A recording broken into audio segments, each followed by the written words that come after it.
The airplane was flying smooth and steady high above the clouds. Inside, the cabin was quiet, with most passengers settling into their seats. Some were reading, some were watching movies, some just wanted peace. But not everyone was quiet. In the first-class section, one woman was already making noise. Her name was Karen. She wore expensive clothes, heavy perfume, and a large hat that blocked the view of the person behind her.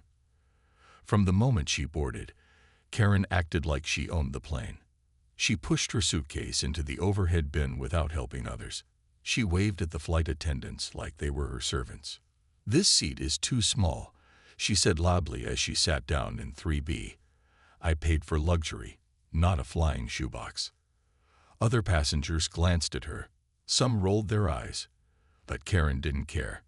She continued talking loudly on her phone, even after the flight attendant politely reminded her to turn it off before takeoff. That flight attendant's name was Emma. Emma was young, maybe in her 20s. She had soft brown eyes, a calm voice, and a smile that didn't fade, even when people were rude. She had only been working with the airline for a year, but she was already known for her patience. Emma walked down the aisle, gently checking seatbelts. When she came to Karen, she gave her a polite smile. "Ma'am, please switch off your phone. We're about to take off." Karen rolled her eyes. "Fine, but you people need better service." Emma nodded, still smiling, and walked away. The plane took off safely. The seatbelt sign turned off. The crew began serving drinks.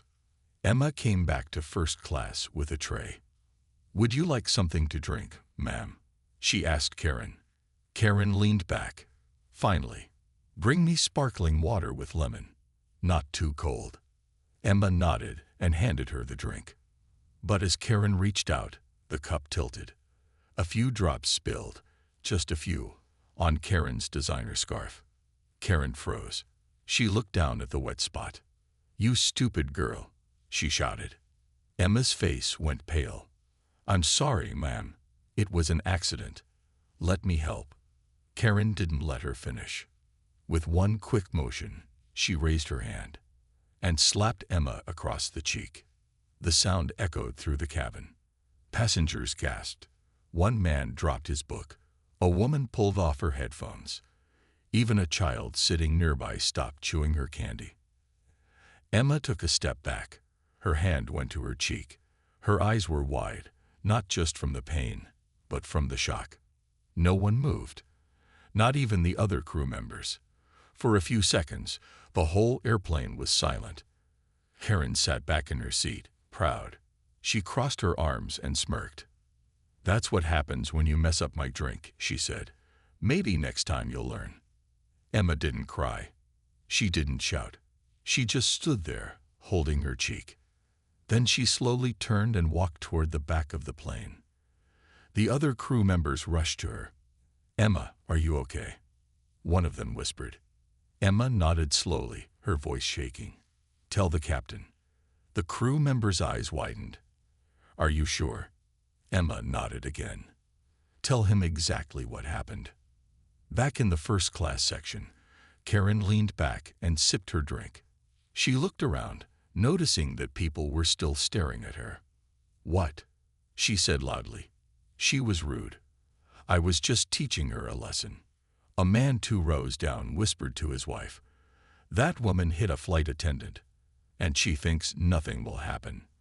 Karen smiled again. "I know people," she said, loud enough for others to hear. "Nobody's going to do a thing." But deep inside the cockpit, the captain was already listening. Captain Rafik had flown planes for 20 years. He believed in 2 things, safety and respect. He always said, "My plane is my responsibility. That includes my crew." When the message reached him, passenger struck a crew member. He didn't shout. He didn't panic. He just nodded slowly. "Prepare the cabin," he told the co-pilot. "We're making a decision." Emma sat quietly in the crew area at the back of the plane. Her cheek still hurt, but her heart hurt more. She had trained hard for this job. She had studied safety, kindness, patience, and most of all, respect. But today, she had been treated like nothing. "She really slapped you?" asked Jenna, another flight attendant. Emma nodded, right in front of everyone. Jenna looked angry. "We should have said something right there." Emma looked down. "That's not our rule. We stay calm. We follow protocol." Another crew member walked in with a worried face. Captain Rafik knows. He didn't say much, just nodded. Emma closed her eyes. That means he's thinking. At the front of the plane, in the cockpit, Captain Rafik sat in silence. His hands were steady on the controls, but his mind was working fast. He had seen all kinds of things in his years of flying. Medical emergencies, weather scares, even engine troubles. But this was different. A passenger had struck his crew. That wasn't just wrong, it was dangerous. He turned to his co-pilot, Marlin. "What do you think?" Marlin frowned.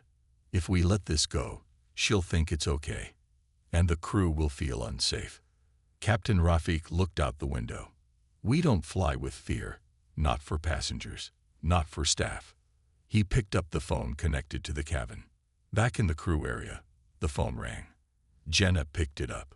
"Yes, Captain." She listened, then turned to Emma. "He wants to speak with you." Emma took the phone with shaking hands. "Captain." His voice was calm, low, and kind. "Emma, I'm sorry this happened. I'm proud of how you handled it." Emma didn't speak. She just swallowed hard. "I'm going to make this right," he said. "Stay strong. And get ready." "Ready for what, sir?" she asked. He paused, then said 4 quiet words. "We're making an emergency landing." In first class, Karen was still relaxed. She had taken off her shoes and was now flipping through a fashion magazine. She acted like nothing had happened. A man in seat 3C looked at her with disgust. "Do you always hit people who serve you?" Karen didn't even look up. "Don't talk to me. I paid more for this seat than you probably make in a month." The man frowned. "Money doesn't buy character." Karen smirked. "Character doesn't serve drinks." People began to whisper again. Some took out their phones. One woman quietly started recording. Then, the captain's voice came over the speaker. "Ladies and gentlemen, this is your captain speaking. Due to an urgent situation, we will be making an emergency landing at a nearby airport. Please remain seated and follow all instructions from the crew." The passengers sat up straight. Whispers turned to wide eyes. "What's going on?" a woman asked. "Is something wrong with the plane?" someone else said. Karen blinked. "Emergency landing? Why?" "There's no smoke, no storm." She turned to a passing crew member. "Is there a problem with the engine?" The crew member looked her straight in the eye. "No, the engine is fine." Karen looked confused. "Then why are we landing?" But the crew member didn't answer. In the back, Emma looked at Jenna. "He's really doing it." Jenna nodded, smiling for the first time. Captain Rafik never forgets his crew. Emma whispered, "But what if Karen causes more trouble?" "She can't. Not when the whole plane is watching." As the plane started descending, Karen's confidence began to crack. She pressed the call button again and again. "Hello? Hello?" Emma finally came forward, her cheeks still red. Karen laughed. "Oh, it's you. Have you come to say sorry now?" Emma didn't reply. Karen leaned closer. "You think this little landing will scare me? I have lawyers. I have connections. I'll sue you all." Emma just said one sentence. "You'll have a lot of time to talk to them once you're off the plane." Karen froze. The seatbelt sign turned on. The plane touched down smoothly. On the runway, emergency staff and airport security waited outside. The pilot had called ahead. Inside the plane, passengers stayed seated, eyes forward. Captain Rafik finally stepped out of the cockpit. He was tall, calm, and focused. His uniform was neat. His voice was strong. He walked down the aisle, straight toward first class. Karen crossed her arms. Finally, someone in charge. But what he said next stunned her. "Ma'am, I'm the captain of this flight. You physically assaulted a member of my crew. This flight does not tolerate abuse. You are no longer a passenger on this plane." Karen laughed nervously. "You can't do that. I paid. And now you'll leave." 2 security officers entered the cabin. Passengers clapped quietly. A few gave Emma small nods of support. Karen stood up slowly, eyes wide. This wasn't going how she thought it would. The plane had landed, but the cabin was still full of tension. Passengers sat silently as 2 uniformed security officers stepped into the aircraft. One of them nodded at Captain Rafik. The other looked straight at Karen. Karen's face changed. Her confidence was gone. Her voice, once loud and proud, now shook. "This is crazy," she said. "I didn't do anything wrong." Captain Rafik stood calmly, arms behind his back. "You struck a crew member during flight," he said. "That's not just wrong. It's a safety risk." Karen's eyes darted around the cabin. "I spilled a little water. That's it." She overreacted. Emma stood at the back, quiet. She didn't need to speak. Everyone had seen what happened. Passengers were still watching. Some were filming. One older man in row 4 leaned forward and said, "We saw everything. Don't lie now." Karen turned red. "You're all against me." "No, Ma'am," the captain said firmly. "You made this decision yourself." The officers took one step forward. Karen raised her voice again. "You can't treat me like this. I'm a gold member. I fly this airline all the time. My husband's a lawyer." Captain Rafik gave a calm smile. "Then he can meet you at the airport." The officers gently motioned for her to get up. Karen finally stood, but she turned to Emma and hissed, "This isn't over." Emma met her eyes and said softly, "Yes, it is." With that, Karen was escorted off the plane. As she stepped out, light applause rose from the passengers. Some clapped softly. Some nodded at Emma. Some simply smiled. Emma didn't cry, didn't cheer, didn't move. But inside her heart, a heavy weight lifted. A few minutes later, Captain Rafik returned to the cockpit. "We'll be back in the air shortly," he told the co-pilot. "Let's make this a peaceful ride." Back in the cabin, Jenna leaned over to Emma. "You okay?" Emma nodded. "Better now." Jenna smiled. "You were brave." "No," Emma whispered. "The captain was brave." As the plane prepared for takeoff again, the passengers finally began to relax. Some whispered about what had just happened. Some praised the airline. A few even asked for Emma's name so they could write a good review. One woman tapped her phone screen. "I got the whole thing on video," she said. "If this goes online, it'll blow up." Emma didn't know what to say. She wasn't used to attention. She just wanted to do her job well, and with respect. As she walked down the aisle, a child gave her a thumbs up. Emma smiled, finally, a real smile that reached her eyes. At the front, Captain Rafik made a short announcement. "Thank you for your patience. Safety and respect are our top values. We're now ready to continue your journey. Please sit back and enjoy your flight." The passengers clapped again, this time not for drama, but for dignity. The engines roared to life once more, and the plane rose into the sky. Back in her seat, Emma leaned against the cabin wall and closed her eyes for just a moment. She remembered the slap. She remembered the sting. But now she also remembered the support. She remembered the strength of staying calm. And she remembered that one person, just one, standing up for what's right can change everything. Captain Rafik hadn't shouted. He hadn't threatened. He had simply acted. Boldly, fairly, with heart. As the sun began to set above the clouds, the cabin lights dimmed. People went back to their movies, their books, their snacks. But in their minds, they all knew they had seen something rare. A quiet woman had been hurt, and a quiet man had stood up. Together, without loud words or revenge, They had reminded the world of something simple, but powerful. Respect matters. The plane flew smoothly now, high above the clouds. The sun had dipped below the horizon, leaving a soft orange glow in the sky. Inside the cabin, the mood was quiet, but not normal. People whispered. They glanced at Emma. They remembered everything. But one thing was missing. No one from the airline's top management had called. No one had apologized.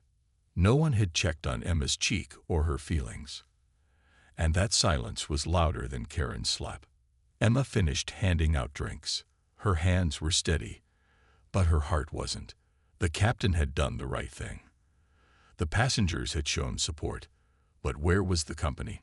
She sat down in the back galley with Jenna and whispered, "Do you think? Maybe they're hoping I just forget it." Jenna looked serious. "I don't know, Emma. I really don't. But you shouldn't be the one to stay quiet." Emma looked down. "What can I say? I'm just a junior crew member." Jenna leaned in. "Not today. Today, you showed more strength than anyone.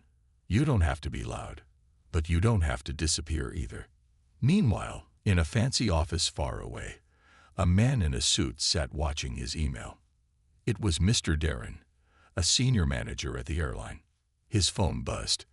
A message from his assistant popped up. "Viral alert.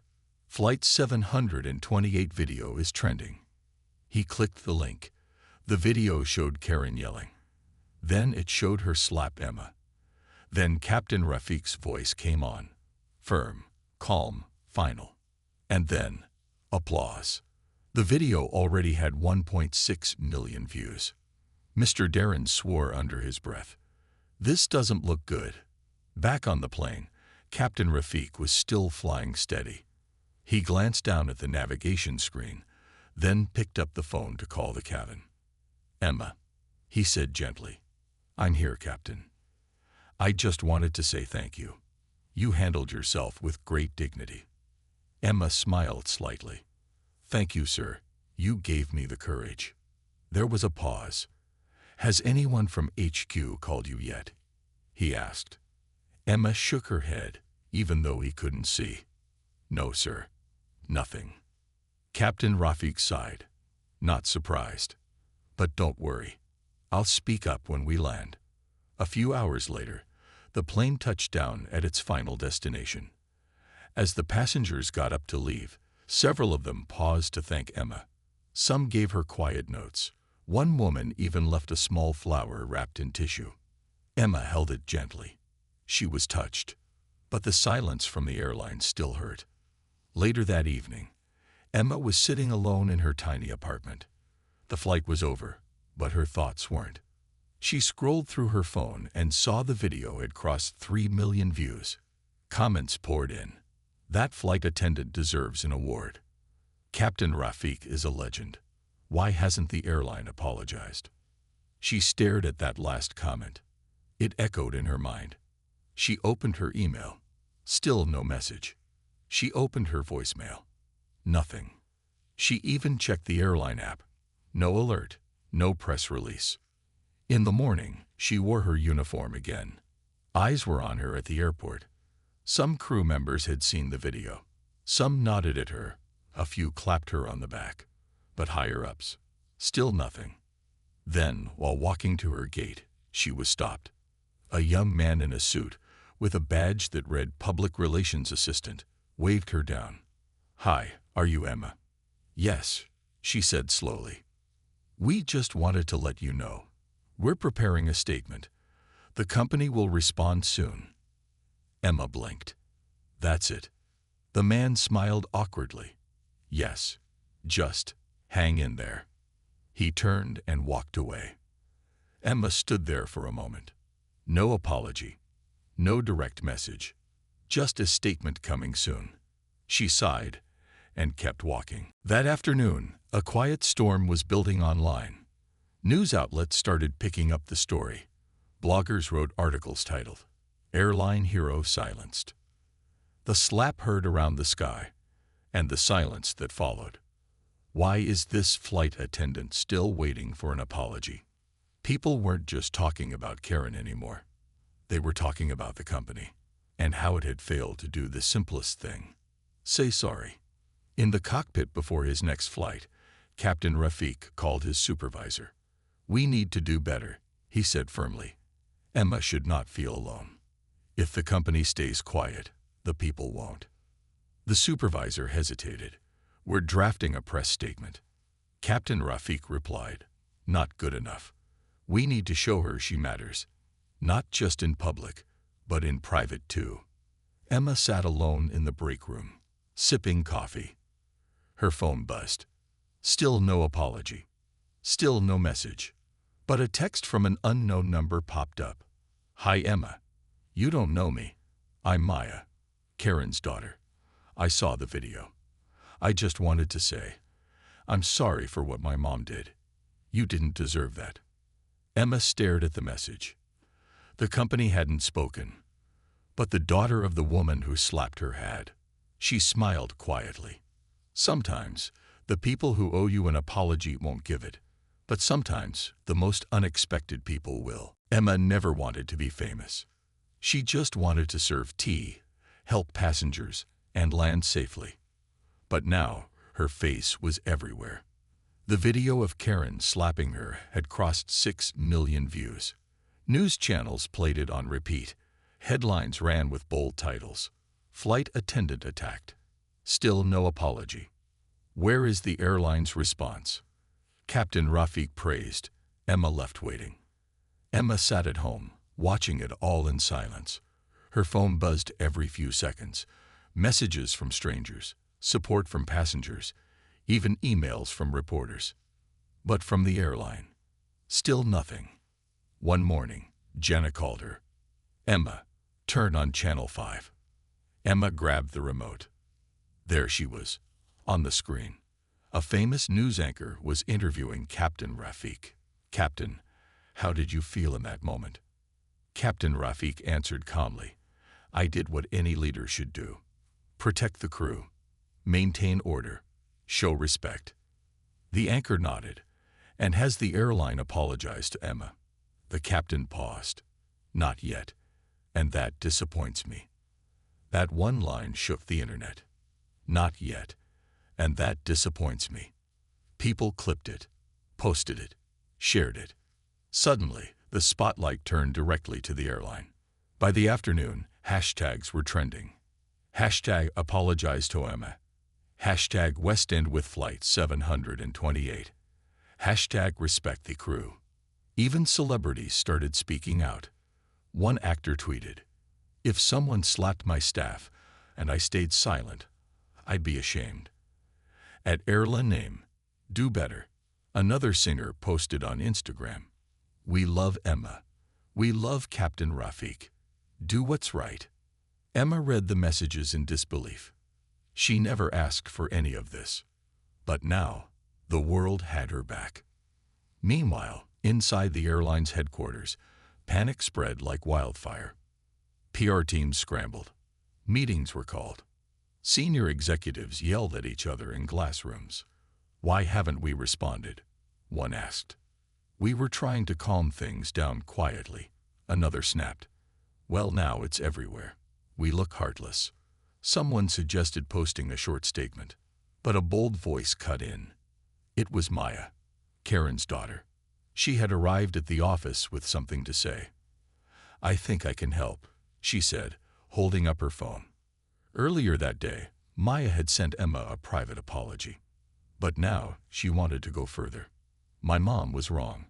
I know that. And this airline's silence is also wrong." A room full of executives stared at her. She didn't blink. "You want to save your image? Then stop hiding. Show the world that Emma matters." One man laughed nervously. "She's just a flight attendant." Maya raised her voice. "She's not just anything. She's a human being who got slapped doing her job." At home, Emma sat staring at her email inbox again. Still nothing. No apology. No call. She sighed and got up to make tea. But then her phone buzzed again. A new email. Subject line, "We were wrong." It was from the CEO. She opened it slowly. Dear Emma, on behalf of the entire airline, I want to apologize. You showed grace in a terrible moment. We failed to support you, and that was a mistake. We are sorry. We are grateful, and we will do better. We are also inviting you to meet with leadership, to listen, to learn, and to grow. Respectfully, David Carrington, CEO. Emma read it twice. Then again. Tears quietly filled her eyes. Not because it fixed everything, but because it finally said what should have been said from day one. Later that evening, the airline posted a public statement. It included Emma's name. It praised Captain Rafiq, and it promised policy changes to protect crew members better. The world reacted instantly. Some said, too late. Others said, finally. But Emma? She just breathed. Deeply. Slowly. It wasn't perfect. But it was a start. The next day, when she walked into the airport for her new shift, everything felt different. Airport workers smiled at her. A security guard gave her a small salute. A passenger whispered, "Thank you for being strong." Even the lady at the coffee stand gave her a free cup and said, "For our hero in the sky." Emma smiled, almost shyly. She didn't feel like a hero.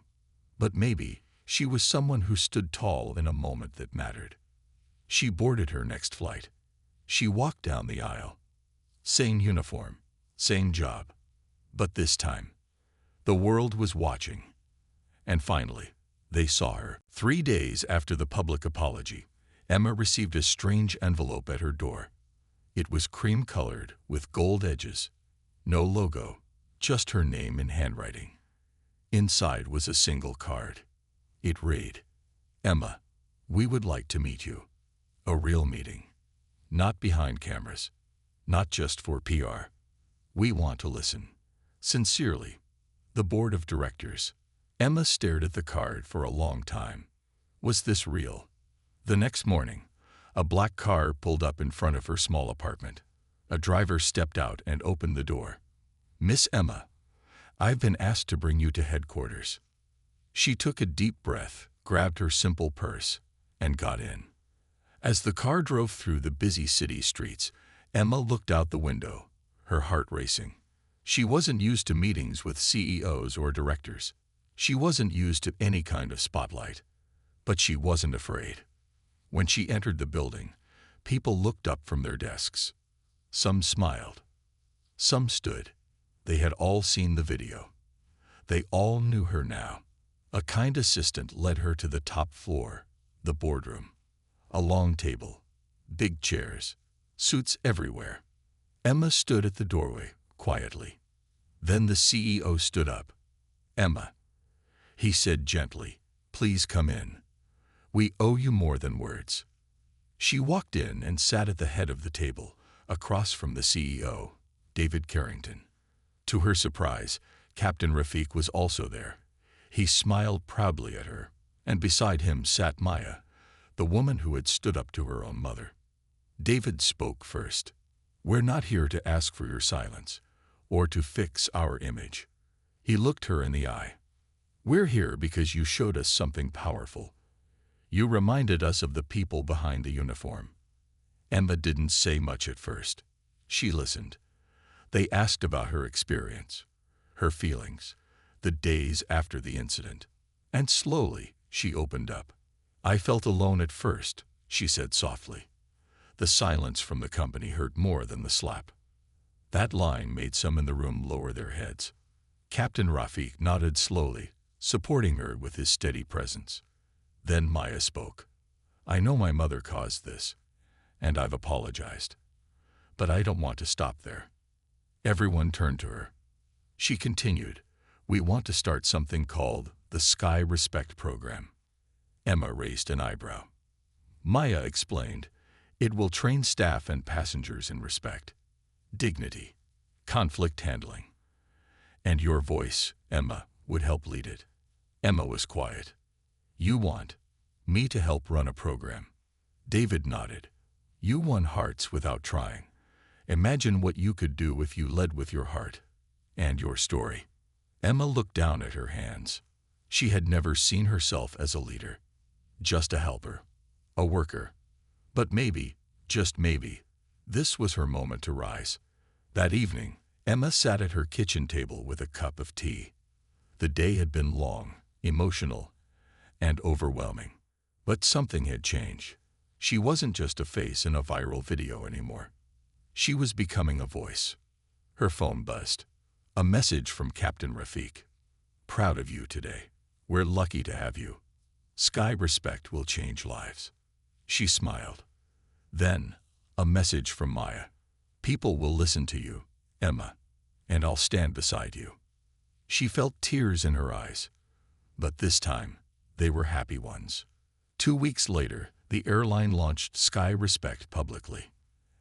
Emma stood at the podium, in front of cameras, press, and a small crowd of passengers, pilots, and crew. She wore her uniform proudly. She began. I was slapped in the sky, and for a while, it felt like no one cared. But now, something good is flying from that bad moment. We are changing the way we fly. Not just faster, not just cheaper, but kinder, braver, stronger. People clapped. Some cried. The captain stood nearby with pride in his eyes. The CEO nodded slowly, hands folded in front of him. And Maya, standing beside her, whispered, You're leading the skies now. Emma never wanted fame. She didn't ask to be the face of change. But life chose her, and instead of running from it, she rose. She chose to forgive. She chose to speak. She chose to lead. Because sometimes heroes don't wear capes. Sometimes they wear name tags and serve tea at 30,000 feet. 6 months had passed. Emma had become more than just a crew member. She was now the voice of kindness in the skies. She traveled city to city, talking to flight crews, airport staff, even passengers. Her Sky Respect program was making headlines. People now boarded planes with a little more care, with a little more heart. But Emma? She stayed the same. Simple, humble, quietly strong. And today, she was boarding a flight again. But this one was special. She walked onto Flight 707 wearing her clean, pressed uniform. Passengers smiled when they saw her. Are you Emma? One little girl whispered. Emma smiled. Yes, sweetie. You're famous. The girl beamed. Emma knelt down and gently replied, No, I just did the right thing. She moved to the front of the cabin, where the captain waited. Captain Rafik. The same man who had stood by her on that dark day. Ready to fly one last time with me? He asked. Emma nodded. Let's make it count. The flight was smooth. Laughter filled the air. Emma served snacks with her usual gentle grace. But something felt different. Not in a bad way. Just peaceful. Like everything that was broken had been fixed. Near the end of the flight, a surprise announcement came over the speaker. Ladies and gentlemen, Captain Rafik said, I'd like to tell you something special about the person who served you today. The passengers leaned in. 6 months ago, she was disrespected in the sky, and many stayed silent. But she didn't. He continued, his voice steady.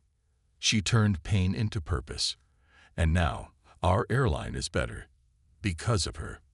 Emma stood frozen. People clapped, loud, warm. A few stood up in their seats to cheer. Emma's eyes filled with tears. She looked out the window at the clouds, soft, endless. For the first time, she allowed herself to cry. When the plane landed, something amazing happened. As the doors opened, 2 ground staff waited outside. Not with cleaning tools, but with flowers. One handed her a small note. To the heart of the skies. You turned a slap into a movement. You reminded us that dignity is not luxury. It's basic. Thank you, Emma. She looked up and saw Maya waiting near the gate. Dressed in simple clothes. No press, no cameras, just a proud daughter. I came to see your last flight, Maya said. Emma hugged her tightly. You made your mother's shame into something powerful, Maya whispered. I'm honored to know you. Emma retired from the skies that week. Not because she was tired, but because her mission had grown. She now trained leaders in kindness. She visited schools, taught young girls that courage doesn't always roar. Sometimes, it just doesn't step back. Her story appeared in magazines, but she never liked the spotlight. She once said in an interview, I didn't want to be famous. I just wanted someone to say, Emma, you mattered. And now, the world was saying it. 1 year later, a new crew member walked onto her first flight. Nervous, shy, young. She looked around, clutching her safety card. Then she saw it, a small gold frame hanging above the crew station. Inside it, a photo of Emma. And under it, just one line. Kindness is not weakness, it is wings. Emma. The new girl touched the photo gently, smiled, and whispered, Thank you. Because of one quiet woman, a world once ruled by status and pride was now touched by something greater. Respect, compassion, and the courage to stand when it's easier to stay seated. Years had passed. Planes had changed. Rules had changed. But in many airports around the world, one thing remained the same. The name Emma Collins still meant something. Not because she was a celebrity, not because she was rich, but because she stood for something that never goes out of style: respect. At Northview International Airport, a new trainee named Lily stood nervously in her crisp blue uniform. It was her first day as a flight attendant. She watched others walk with confidence, fix their hair, greet passengers like pros. But Lily's hands were shaking. She looked around and whispered to herself, Can I really do this? That's when she noticed a framed poster near the crew lounge. It showed a calm woman holding a tray, smiling gently. Below it was the quote, Even in the sky, people deserve dignity. Emma Collins. Lily stared at the words for a long moment. Emma, she whispered, I've heard that name. Later that day, Lily sat with an older flight attendant during lunch. She finally asked, Who was Emma Collins? The woman smiled. Emma was one of us. Started small, got disrespected badly. A passenger slapped her once. Lily gasped, and they didn't fire the passenger. They used to protect the rich first, the woman said sadly. But Emma, she didn't yell. She stood firm. And everything changed after that. Lily leaned in closer. What happened to her? She created the Sky Respect program, helped train thousands. Even passengers had to take a kindness course before flying first class. She sounds powerful. The older woman laughed softly. She was kind. That's more powerful. In another part of the country, Maya, the woman who once stood against her own mother, now ran a leadership program for airline staff. Every new manager had to complete it before working in VIP or international flights. At the end of the program, they were shown a video. It began with a simple clip, a quiet woman wiping a tray, then suddenly getting slapped. It was blurry now, old footage, but still powerful. Then it cut to Emma's speech. If we allow silence after disrespect, we allow the disrespect to grow. Don't stay quiet. Stand with someone. Fly with courage. Every time Maya watched it, she still felt chills. She always ended the session by saying, My mother caused pain, but Emma chose peace, and that changed everything. One evening, a group of retired pilots sat in a hangar cafe, sharing stories over coffee. Captain Rafiq, now gray-haired, smiled as someone mentioned Emma. You flew with her, didn't you? A young pilot asked. He nodded. She wasn't loud, but she was the bravest person I ever flew with. What was she like in person? Rafiq smiled and said, You ever meet someone who makes you want to be better, just by how they treat others? The group nodded slowly. That was Emma. Back in a school classroom in a small town, a teacher played a video for her students about airline history. But this time, instead of just engines and wings, the lesson ended with a segment on human kindness. The screen showed Emma's quiet smile. A little girl raised her hand and said, "Miss, was she like a superhero?" The teacher paused, then replied, "She didn't wear a cape. She wore a name tag." But yes, she was. Years after she left the skies, Emma still traveled, not by plane, but through hearts, through quiet moments, through people who refused to stay silent when someone was hurt, through those who chose respect over ego. She didn't become famous on purpose. She just refused to accept cruelty as normal. And that became her legacy.